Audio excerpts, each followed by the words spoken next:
So I don't know how much people know about Beowulf. I'm guessing that some of you know the story. There's been a fair few films that have been made. There's been 3 translations, but Beowulf itself was a Anglo-Saxon text that was found in a, I think it was an abbey somewhere in England. And that abbey nearly burnt down, and it was the the only copy of a tale called Beowulf. And this man, he was a Geatish king who went off to help this king called Hrothgar fight some devilish giant that was ripping up their mead hall, and he goes off and helps him, kills this creature called Grendel, and then goes home with all these gifts that Hrothgar's given him. And then you get an awful lot of detail to do with the Anglo-Saxon culture and the people, and many other archaeologists and researchers over the years have also considered the fact that he had to be real, because there are so many other real characters in the book that are documented in our history books. But the strange things are, what was a Grendel, which was this monster thing, and the other question is, what was a dragon? If he fought a dragon at the end, how could it possibly be real? So we've got to answer all of those questions. But anyway, this is the first link is basically that in the Beowulf story we have Beowulf is the main character. His friend at the end that helps him fight the dragon and is there when he dies is called Wiglaf. And Beowulf and Wiglaf are key people in the whole of the story. And then what this is basically where it all began for me, was the fact that I thought that I had a feeling that it could have happened in England, which I'll go into a bit later on. But that being the case, then I wondered if there was any documentation of anyone that might fit the bill. And that's when I looked into the Anglo-Saxon Chronicle. I'm going to try and put up on screen in between where I'm talking the points so that you can see I'm not just making it up, it's there. So yeah, I looked in the Anglo-Saxon Chronicle, and lo and behold, I came across a king in 825 called Beowulf.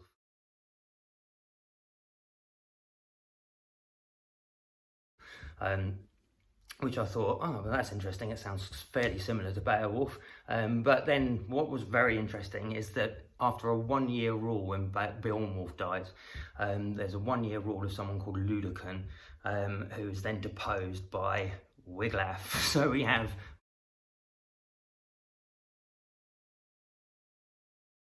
Beowulf, and then a year gap, and then Wiglaf. So in the whole of history, all documented history, we just so happen to have someone that sounds very much like Beowulf, and then a Wiglaf that comes just after it. So that was my first thing. I thought that was too coincidental to be a coincidence. So I started looking into that a little bit more. And what I need to do now is just prove it to you, because if you go onto the Wikipedia page, or look up Beowulf, you need to find a coin of Beowulf. If you look at that coin,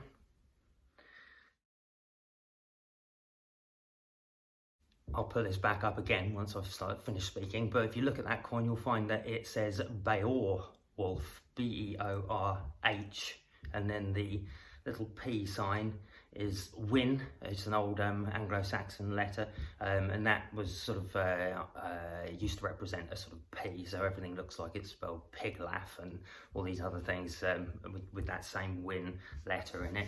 But that is a W now, so basically what you have is Beowulf.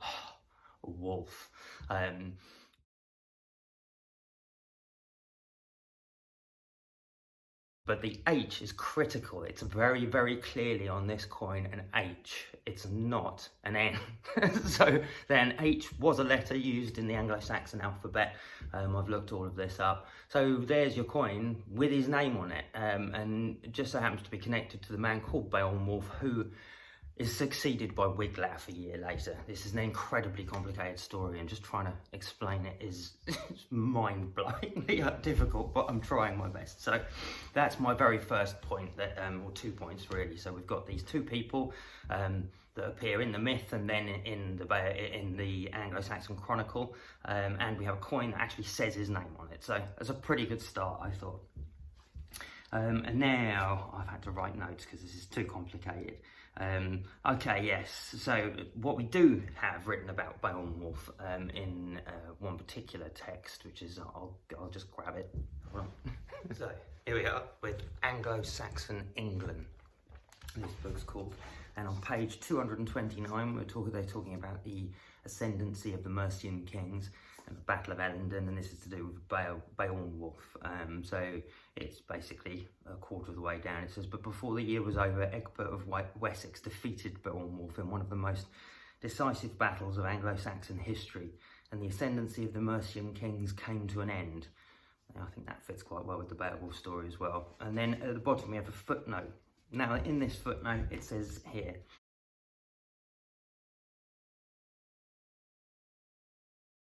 he is probably identical with the Duxor ealdorman named Beowulf, who witnessed a charter of Cenwulf of Mercia in 812 and a charter of Ceolwulf in 823. The low position which he occupies in each charter suggests that he had been one of the less distinguished ealdormen of the Mercian kingdom. Now, I don't know how that happened, but basically how this has happened, I mean, obviously they've just said that as a reference to the information that he had signed these charters but wasn't in a great position. But then we find in the Beowulf text, it says, long was he contemned, for the sons of Geats did not account him worthy, nor would they afford him a place of much honour upon the bench where men drank mead. And it basically, here we go again, the low position which he occupies in each charter suggests that he'd been one of the less distinguished ealdormen of the Mercian kingdom. So those two sentiments match up a treat as well. Obviously in the story this is before he goes off and helps Hrothgar and then comes back with all this treasure, and then everyone thinks he's just incredible. So it's he was. But yeah, so that was another point that I thought that's very interesting.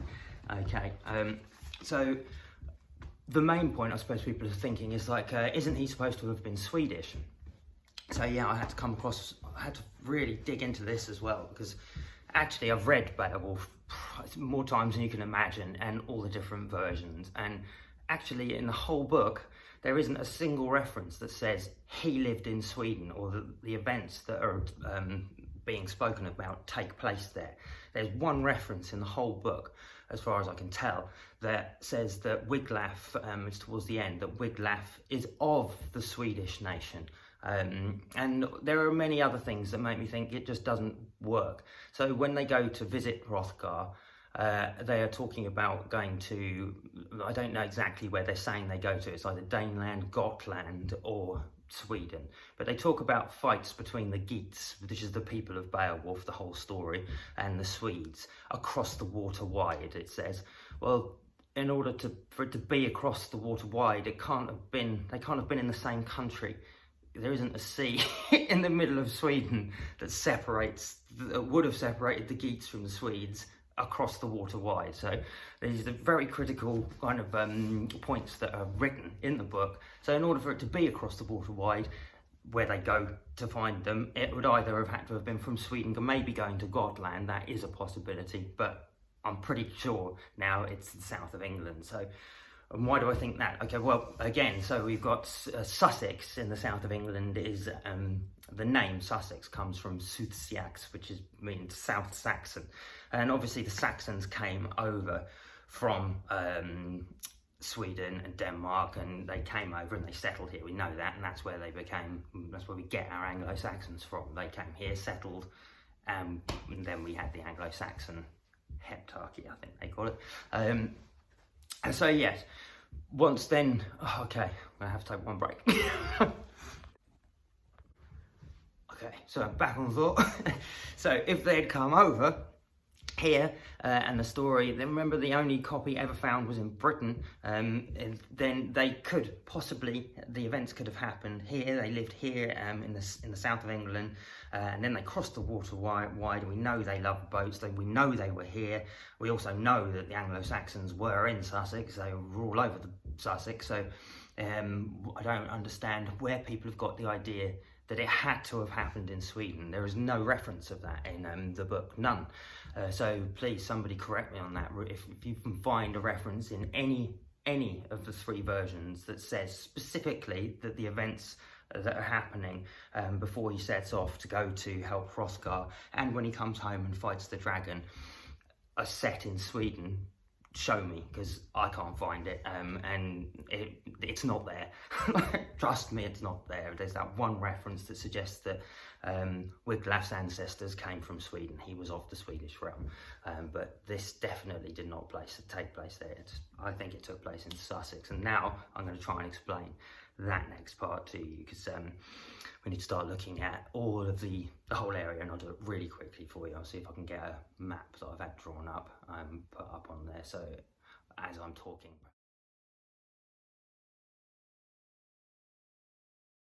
Perhaps I can just carry on. So over in Lewes is a place in the south of England. It's in Sussex, in East Sussex, and it has an incredibly long old history, and I've got loads of videos on my channel that you can have a look at to do with all of those things.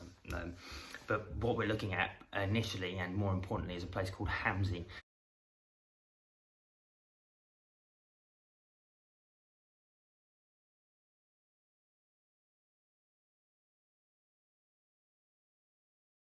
And Hamsey gets its name from Ham. Initially it was Ham, before it became Hamsey in about the 1400s. A guy called William de Say. He was gifted it by William Warren, who was given his land from William the Conqueror when they came over. It's an incredibly difficult story, but anyway, so that is how he ended up with Hamsey. That guy also gave all of the Templars in the East Sussex their land, which is quite interesting, but it's another story altogether.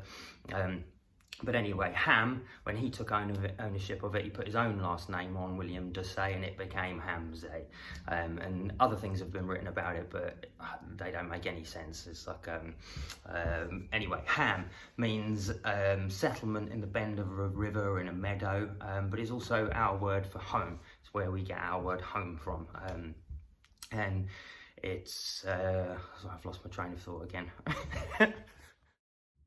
Okay, so there are only two places in the whole of the south of England that are just called Ham, or were. So Hamsey, which was once Ham, is one of them, and I think there's another one off towards Dungeness way somewhere. I haven't been down there or looked at it, but basically Birmingham, Ham, Nottingham. The Ham is basically the home of Notting or Birmingham, and they were usually Anglo-Saxon kings. So if you happen to live in a Ham, there's likelihood that in a Ham of some sort, then there's a likelihood that it's an old Anglo-Saxon place, or if your surname perhaps is Ham, same thing. It's probably old Anglo-Saxon heritage in there somewhere. Or your family lived there, who knows. But anyway, Ham was quite interesting in and of itself. So this little place, Hamsey, is on a little promontory that sticks out, and there's a river that surrounds it.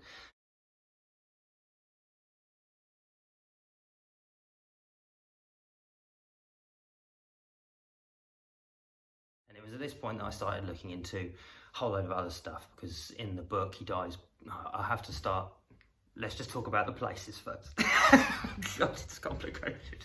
So around Hamsey, you've got Earwig Corner, and on Earwig Corner, right near there, there's a pagan Anglo-Saxon burial ground.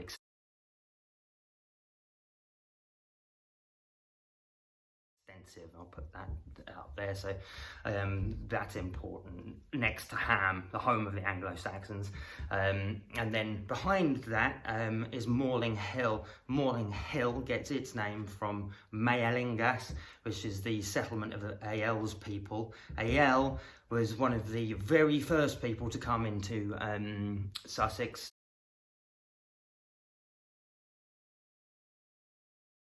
That's documented in the Anglo-Saxon Chronicle. I'll put that picture up again. And then his son was called Simen. Simen means head. I think Simen Sora, which is mentioned in Beowulf, I think. It might not be, it might just be in the Anglo-Saxon Chronicle. It's a lost port, basically. But I think that is Swamborough.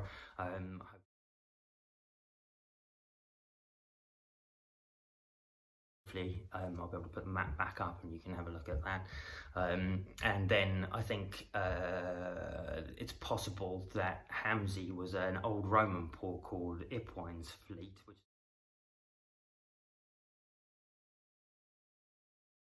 a lost Roman port, and then it became somewhere either called Macredisburn, or there's another one, but it became an Anglo-Saxon port basically. But we have to kind of consider the time between the Romans departing and the Saxons arriving. There's quite a gap, and obviously the Saxons didn't seem to have any idea of what had happened over in England, because they came over and all their references are talking of the work of giants. What they're talking about is the Romans. They're building these monstrous arches and doing incredible things that the Anglo-Saxons weren't capable of, and the Romans were, and they found tiled buildings, and they lived in halls made of timber and like with thatched roofs. And they came over and they saw these buildings with tiles, and it was like a technological wonder. They weren't building arches made out of stone or bridges, or so when you're reading Beowulf, when they're talking about giants, they're talking about the Romans, I think. They're talking about what they had done. And also it kind of explains a little bit in the book about the Romans departing England. It doesn't specifically say that they're Romans, because they don't know that at the time, but now we do. So I'll try and explain that a bit later on as well. But anyway, so you've got the Mauling Hill, and anyway, the most important bit is next to Mauling Hill, there's a place called Gota Lane.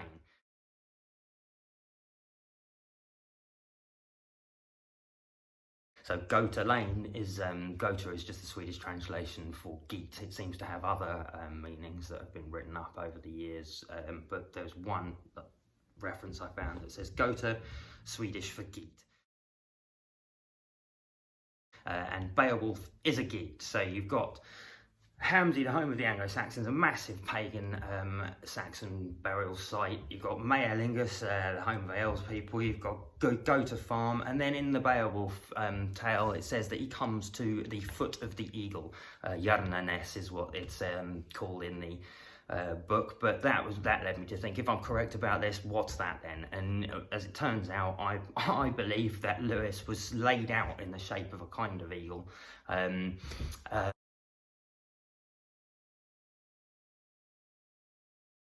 By the Romans.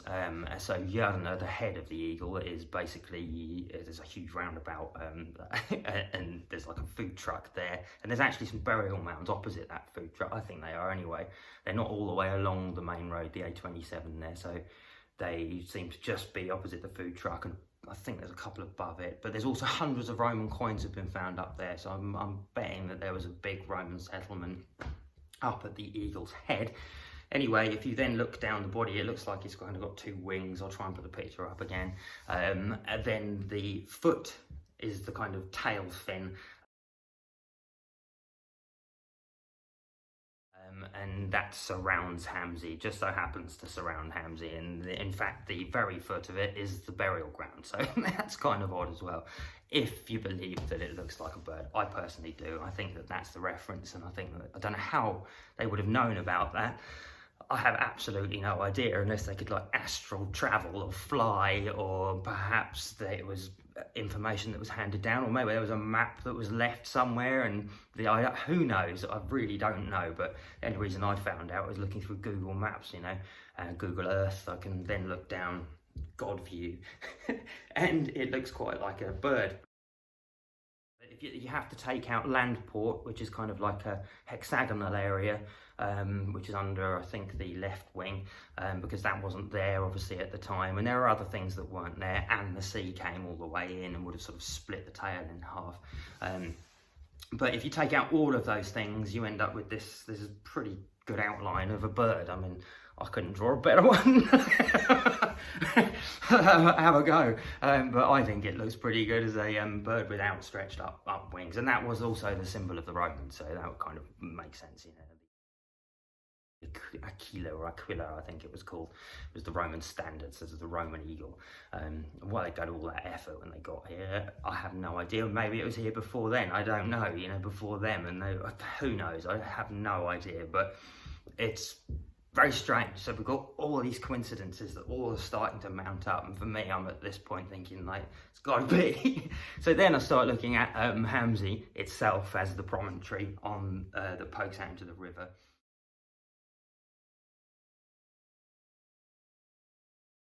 and it would have, so it's important now, the sea would have been 10 feet higher, I think.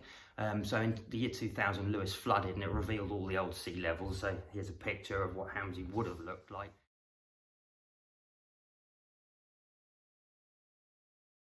when it was surrounded by the sea. And that's important because I couldn't work this out for ages until I found out that the sea was higher, and Hamsey functioned as a port, Lewis functioned as a port. They both supplied ships for the defence of our southern coastline. Hamsey was once more important than Law, as written down somewhere. Law was Lewis, sorry. So this is another interesting thing. We have to go down another rabbit holes of information, because Lewis itself is like Chlor's Law, Chlor, Luest. There's a billion different possibilities for where it got its name from, and also the heritage of Lewis could be quite interesting, because it seems like Lores, I think, means to set down or to lay down, and I think that's in reference, people use that in reference for burial mounds, so like where you've been laid down. But it's interesting that it also falls in line with the law. I was just having some messages with someone on Instagram, and he asked about Law. Law was, I think it was his surname, and then I started thinking, oh, I wonder if this is the place where original laws were made. Lewis, Flores, to lay down the law, to set down.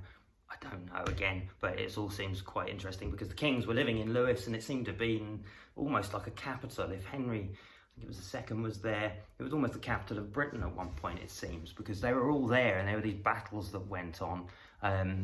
And, you know, I don't know when London became the main hub of Britain, or perhaps it was just where they landed initially down south, and it was an important old place to them, but a lot of the kings seemed to want to live there until they were beaten, and then it was then it was gone. And that's interesting too, I think, because you know, and then all the history from Lewis seems to have just been erased as well, which is quite sad.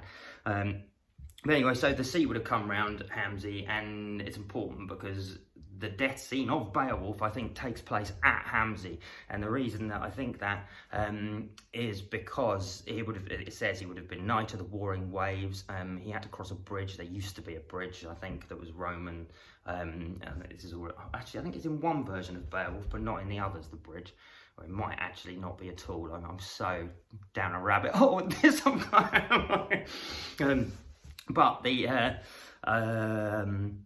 But he mentions passing by the seat, and then that, for me, was like, what does that mean? I've never understood what does he mean by the seat? And then he also is placed on a seat at the end, and they keep making reference to this seat.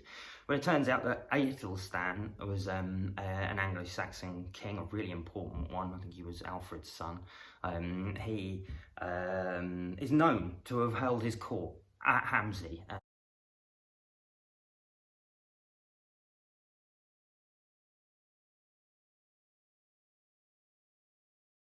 I don't know if it's in this specific church.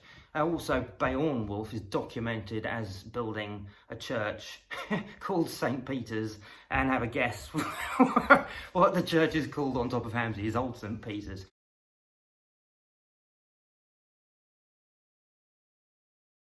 And I think that this spit of land, initially the Romans built this as a port, and underneath Hamsey Church there's a very steep bank, and on that bank isn't actually a bank. I think this is a Roman wall behind there with arches in it, and then there's a way of somehow getting underneath the church, or there used to be a hot spring. But when the Romans were leaving Britain, they were departing en masse, and I'm guessing that they stored a whole load of well, it says so in the Anglo-Saxon Chronicle. I'll see if I'll put it up on the last post recently.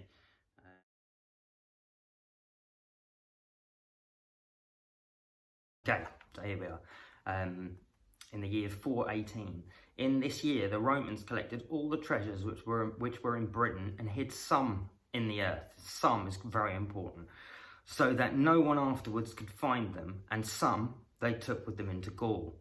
So they put some of the treasure of Britain in the earth, hid some in the earth, and then they took some with them into Gaul. And then we go to Beowulf. I don't know if I'll even be able to find it quickly enough, but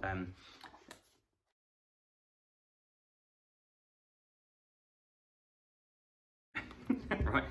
So a barrow already waited upon the earth, nigh to the watery waves, new made upon a headland, secured by binding spells. Therein did the keeper of the rings laid a portion right worthy to be treasured of the wealth of noble men, of plated gold, and a few words he spake. Now, for those two sentiments to match up, again, so specifically, seems to me a bit random, because you don't often hear of people finding treasure and popping some away and taking the rest off, let alone in two, and at the same time. So they're basically, this is the Saxon recollection of the Romans hiding that in there in the Beowulf story. That's what I think anyway. But there are also quite a few other references to the mound itself. So we've got here, against his will he went to where he knew a solitary hall of earth, a vault underground, nigh to the surges of the deep and the warring waves.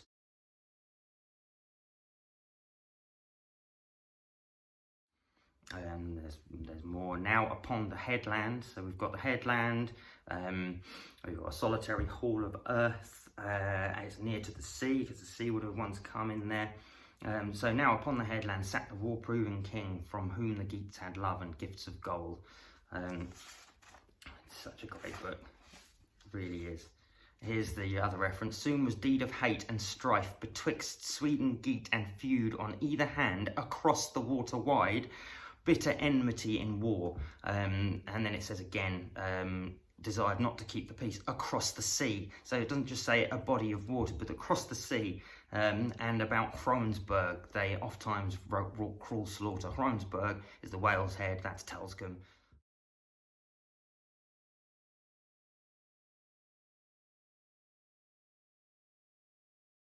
I can't explain that.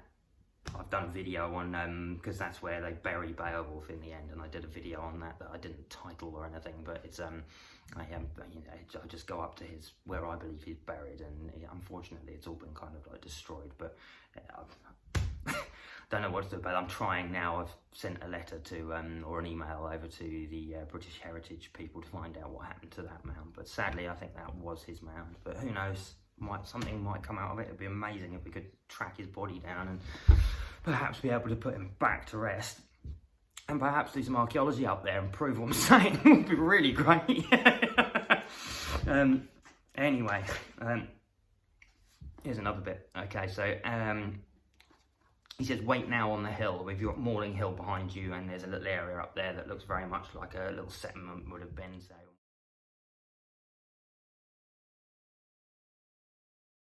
wondering if that's where that took place. Then he gets down to the solitary hall of earth, and it says, at the mound's side.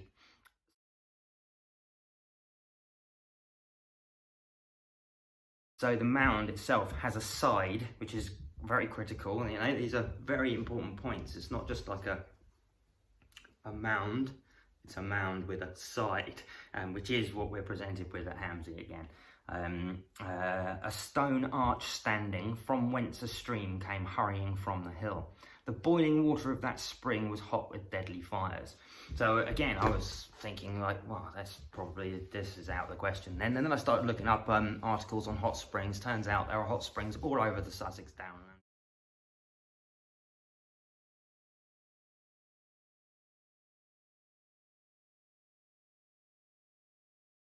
I'd never heard of, never even knew of, and also with the sea, the old sea level, I'm guessing all the sort of like geothermal activity has changed over thousands of years. Who knows, there might still be a hot spring under there that's been blocked up, or I don't even know how you do that. It seems like you can block a spring by all accounts. And also, if you go back on Google Earth imagery on the like the history of, it's got a history feature, so you can go back in time to when it first started, and you look at the mound's side, there's a little pool of water directly next to the church at the bottom of the bank, that isn't connected to the river that comes out, and then as you go forward in time, you see that it sort of dries up. So I wonder if it's been blocked up over a period of time, and now it's sort of like slowly disappearing. But there's still water at the foot of the thing, but I think that water now comes from the river. But we've got all of these things now, everything matching up, along with all the Geet, the Mauling Hill, the burial ground, Aethelstan holding his court at Hamsey. There's also Offham, which apparently isn't to do with Offa, even though there are 2 other Offhams which are to do with Offa. This one isn't for some reason, it's just because it's off of Hamsey, but I don't believe that for a second. I think Offham is another Offa's ham. He came over probably, I think, before Beowulf. It was the 700s, I think. Offa arrived, and you know,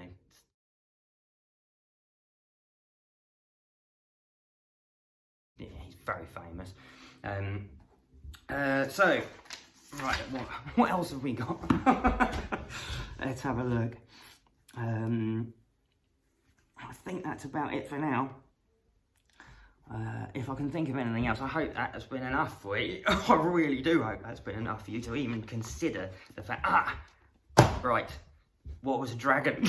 This is a complicated one. Because I had to work this out over a long period of time, which was, it involved my mind going to a place of putting myself in their shoes, and then learning about the entire history that came before Beowulf. So once you know that the Romans were here, and you then start looking into the fact that they definitely had sort of like circuses and animals that they brought over from everywhere, all over the world, it suddenly became a bit more interesting for me. They brought elephants. They transported elephants to Britain.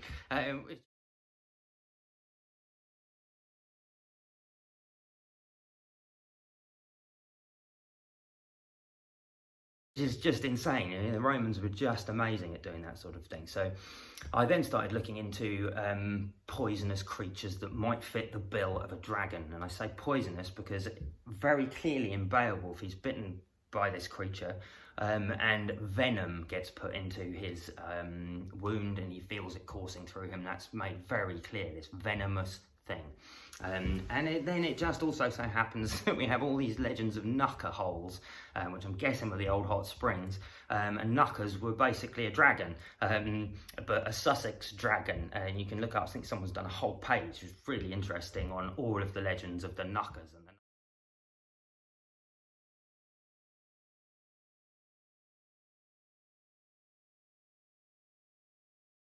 Knucker holes, and they're the same thing. It's the same creature, and what it actually is, I think, is a Komodo dragon.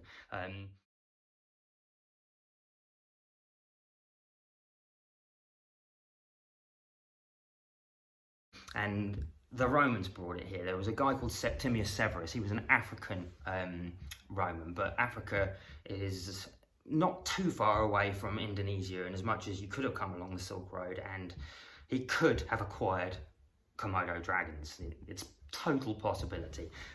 Highly unlikely, I know, but it seems they've got to have been something. If this is real, they have to have been something, and it has to match all of these details. And it turns out that Septimius Severus was one of the first people to come to Britain.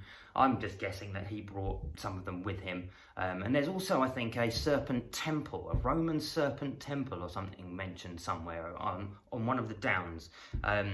So that's interesting, and I wonder if they were just used as tools of fear, of like, people fear what they don't know.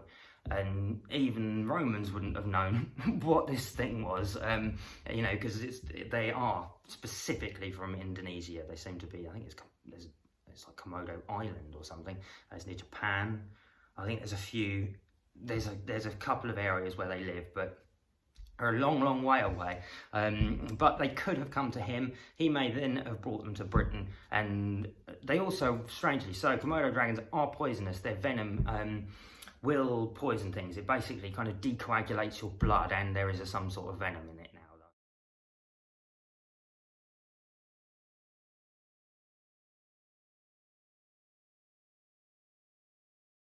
So I researched all of that. Turns out they are venomous. They also have scaly skin. They slither along. They're really good swimmers. They also can, I can't remember what the word is, but basically they can give birth without having sex. So I think only seahorses, and there's not many things that can do it, but they're one of them again, which is really odd. So they could have lived on for quite a while, even on just one, could have come over and then laid so many eggs. I think it's eggs they lay, and then they could have spread out from there, and they'd have survived in the hot springs, which is the only place they probably would have survived. And again, it all seems highly unlikely, but it's the only answer I can come up with. And it also has scaly skin. It would have been difficult, you know, for a sword to just break it open. But also you've got to remember that legends get whispered out of control. Always. There's a really good video I just watched by a guy called Thoughty2, very clever, who he talks about, there's this little island somewhere. You've got to watch this video, it's fantastic. It kind of explains how things get blown out of all proportion. But there's this little island somewhere that during the Second World War US troops landed on, and the natives there had never seen these US troops before, and they came with all this technology and you know, like machines and tanks and firearms and medicine, and they thought they were like gods. And so they were only sort of stationed there for a bit, but anyway they left, and now the people remember the time that they were there as like the gods visiting, and they have like these like air traffic control towers that they've built, and they kind of pretend to, you know, they worship the people that landed there because the technology was so far in advance of what they were used to.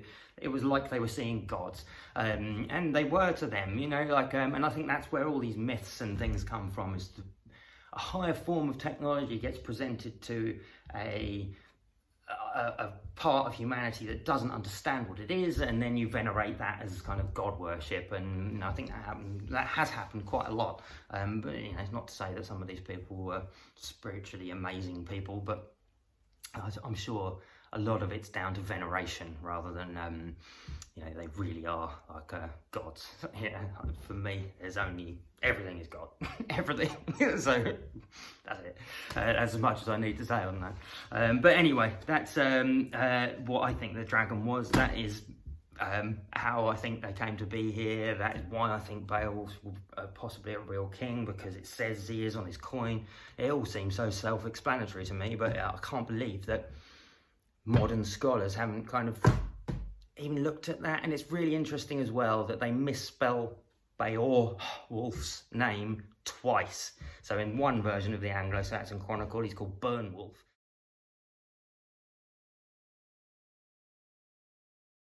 And then in the second one, he's called Beowulf. Why is that? And no other Anglo-Saxon king has his name spelt wrong, but this one does, even though his coin spells it out explicitly. Kind of explains to me that we're being fed information that isn't very accurate. And you know, looking at all of this, I'm hopeful that I can prove that he was a, you know, an amazing Anglo-Saxon king, which is all very proud of Beowulf for going and fighting this thing. And I think he's documented as dying in a battle against Ecgbert, I think, in the Ellenden, the Battle of Ellenden. I'm wondering if basically he got wounded in that battle in real life, and then he came back. They did know of this creature that lived in this hot spring under the church, and perhaps it had moved in there while they'd been off at war or something, and people were scared of it, because again, Komodo dragons are man-eaters as well. They will eat people, and people were smaller back then, and yet there were giants. There were people that were over 7 foot tall.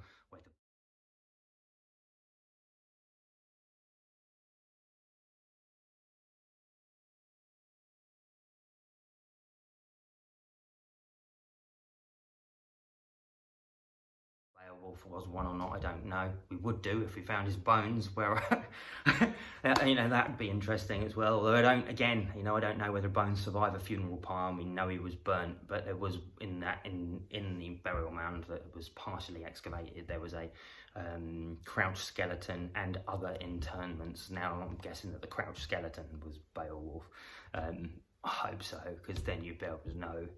Oh, God, it'd be amazing. Also, we could find them, we could put them back for him. Like, it's a bit harsh that it was just butchered, the mound was just butchered up, for whoever it was, to be honest. Even if it isn't Beowulf up there, like, it's just not right that someone just butchered this burial mound to put a water reservoir in. They could have put it anywhere else up there, anywhere, literally. They decided to put it bang on there. It's not okay. And it's all gone missing, and that's British heritage, British history, and that happened up on Mauling Hill as well, next to the golf course. You can see it from Lewis. There's a kind of like dug out burial mound that was up there, and there's no information whatsoever on what came out of that, none. It's just terrible. So in my world, I'm just looking at a world of lies in archaeology, which is tragic. And I also know that people keep being told, like there was a guy who studied archaeology I know, and he was adamant that the Romans were not in Lewis. And I was like, why is he so sure of this? And why is he so vehement about it? I have to be right. And it's like, it seems like it's been drilled into everybody that's studied archaeology that the Romans weren't in Lewis, and which conflicts with all of the finds and all the information that all other researchers have done. So you've got this guy called M.G. Welsh. He wrote a book about the Roman roads that ended up at Earwick Corner. It finishes at Earwick Corner, where the Anglo-Saxon burial ground is. There's a Roman villa that was once discovered on Mauling. There's a Roman villa now they've discovered at Barkham. I'm suggesting now that Hamsey was a Roman port. Over in Kingston, there are hundreds of Roman coins. There are Roman settlements that have been proposed as being at the foot of Mauling. It's on the HER website. There are Roman fibulas, Roman hoards. I mean, how much more Roman stuff do you need to admit that the Romans were here? I think was it St. John's sub Castro is supposed to have been built on an old Roman encampment, which was next to the Pels swimming pool. And the Pels gets its name from where they washed pelts, apparently. But there were cold water springs there, which still feed the Pels pool, but I'm guessing that cold water spring was life for everybody. And, I expect half the reason that people settled in areas like Lewis is because of the springs. You need fresh, clean water. And there it is, it's just bubbling out of the ground. And it's also then when they came over, it's rich farmland. And also then all this stuff that had been left behind by the Romans. It must have been amazing. And you just turn up and it's like Atlantis, like for us finding Atlantis, maybe, But imagine just rocking up from a starving population in Sweden, and you turn up on the Sussex coast and there's like a few locals left, maybe some sort of like Roman warlords up in a few wooden forts, but it's easy pickings, and there's all this stuff available for you.